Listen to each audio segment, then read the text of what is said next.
What's going on, everybody? It's my Paul Bear. Thank you all so much for checking out another video. And what I got for you today is do this, beat skill-based matchmaking, and start enjoying Call of Duty again. So we have got some Stash House, Hardpoint, and Season 2 went live, it's either yesterday or the day before. I know I haven't made many videos. I've been away. I've been in America for the past few weeks, and I'm still getting over jet lag. But the reason I wanted to make this video, because firstly, Season 2 is actually, it's good.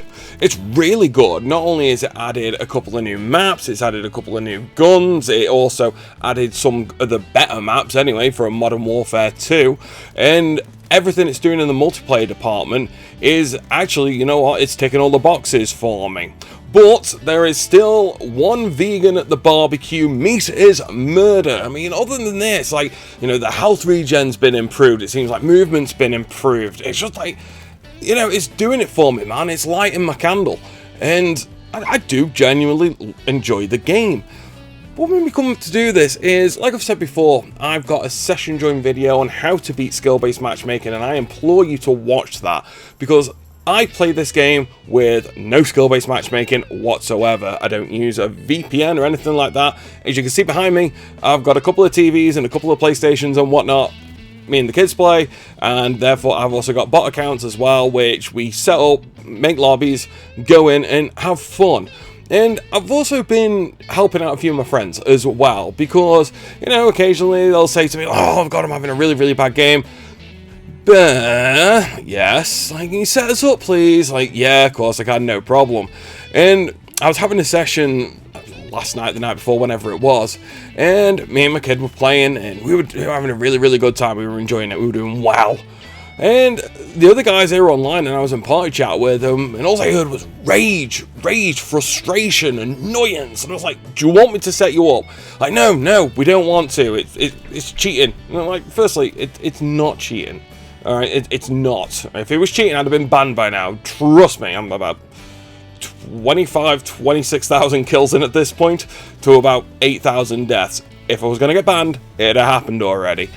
Like, no, it's fine. And it's like, I get it. You know, I kind of get it. Like, I understand. Like, there is kind of like a, I don't know, like, it's kind of that moment where you have that last cigarette. Oh, that last cigarette. Holy hell. You know, trust me, that last cigarette is amazing. I've had hundreds of them over the years. And you're kind of like, yeah, I want to do it. Oh, it'll be fine. Then when you kind of do it and you get it over with, and you're like, I feel dirty now. And this gameplay watching in the background starts off pretty rough, to be fair. I mean, it ends up going like a 70 for 12. And yeah, I was happy with it. I was really, really happy with it. I was proper enjoying myself using one of the new SMGs. Now, granted, one of these SMGs came out in Season 1 Reloaded, but again, I've been away for a few weeks and I haven't touched the game since I got to like level 250 just after Christmas, and at that point it's like, what's the point in playing? You know, I'm not going to work if I'm not going to get paid, and therefore I'm not going to play the game if I'm not going to get XP, so it just seemed pointless. That's one thing that they don't do well with these all seasonal updates thing, just capping your XP. That's dumb, really dumb. Anyway, so yeah, like, they would say, no, I don't want to do it, and they were getting annoyed, they were getting angry, and that kind of like ended the session quickly, because that is still the vegan at the barbecue when it comes to Activision and Modern Warfare 3, everything else that they're doing right, but yet skill-based matchmaking is still thick. It's super thick. It's thicker than Nicki Minaj's ass. And yeah, I can understand how frustrating it is, and I know it's thick. How do I know it's thick? Do you go in them lobbies and do you get your shit pushed in? No, don't be stupid. Why would I want to do that? Like, seriously, like, why? What on earth would convince me to do that? Because I love this game. I enjoyed this game. This is fun for me.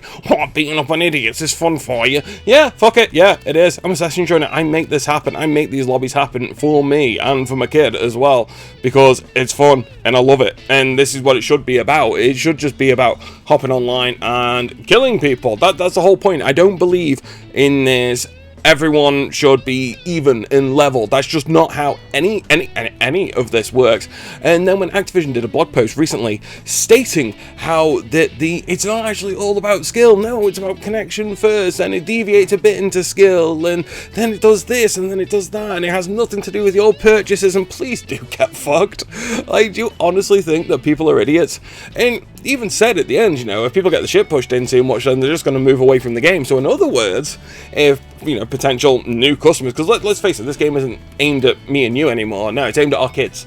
Let's be real, you know, like if they scare them away early and they go over to Fortnite, gone, you know, never going to see that revenue again. No. But whilst they're doing that, and I kind of understand, you know, you've got to appeal to a new audience at some point, you've also got to understand the audience that got you here in the first place. Now, we see this a lot in TVs and films at the minute, you know, everything's got to have a character of, I don't know, a specific gender or whatever, or a not gender, or something that's, I don't know, I've nearly said made up, imaginary, I don't know, I don't understand any of that. But it's kind of like when things like that are, you know, if you have a character, then something happens naturally. Let's take Ali from The Last of Us, just for a perfect example. Amazing character in the game, amazing character in the TV show. In the game, you only find out that she's gay later on down the line, and you know what it means? Absolutely nothing, and that is kind of how you do it. But now it all of a sudden seems you would have, like in Resident Evil on Netflix, for example, instead of having a Resident Evil show, you had a completely different show, which had, you know, all of our places for people of different origins and sexual diversity and all the rest of it, and then just stuck the Resident Evil name onto it, and it doesn't actually appeal to the fans that made that franchise big in the first place. Again, look at Resident Evil, look at the first season of Halo, the TV show. That kind of thing, you know, it's okay to make games for people in their 30s who have been playing this franchise for years and years and years, and actually appease to them in the same way that I don't get upset that Barbie, for example, the film, didn't have a flamethrower, or didn't have a John Wick scene, you know, or didn't have Margot Robbie getting a kit off. It's something along them lines. It's like me getting all angry and all irate about it on the internet, saying, get them cancelled, because Margot Robbie didn't get a knockers out. That's actually a very good reason. But still, that's not the point. And that's where Activision are falling down for me. They're not really appeasing to the crowd that got them to where they are right now, and it's not just Call of Duty that's doing it. It's happening in quite a considerable amount of franchises, and the only reason that Battlefield is doing a comeback is they start an appeal to the Battlefield fans again, and not trying to get the Overwatch crowd and things like that. So, yeah, I understand they want to get fresh blood into it, but at the same time, you've got to appeal to your existing fan base and the existing what got you to this point, because anything else is just ridiculous. So, like I said before, session join, set up a bot account, trash them stats, get them into a game, and then join them. Or hell, if you've just got one account, do the same, do an extra account, smash the stats. If you've got an old PS4, an old Xbox One lying around, you know, make a new account, trash the stats, and just join them. As they're booting into a game, join them. I have tutorials everywhere on how to do this. Okay, do it. Because not enough people are. Because if enough people were, action would be taken.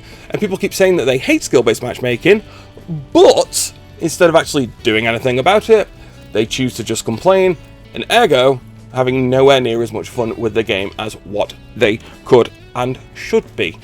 So, abuse of skill-based matchmaking, use what they built to protect these innocent new players, and abuse that to its fullest potential. I love skill-based matchmaking. Hell, I want it thicker. I want easier lobbies. Give me easier lobbies, because these are just that bit too hard. Oh, God forbid they shoot back. Make it easier. You know, just do it, man. You've been playing Call of Duty long enough, and no other system in the world does this work. Someone who has just started should be as good as the people who've been doing it for years.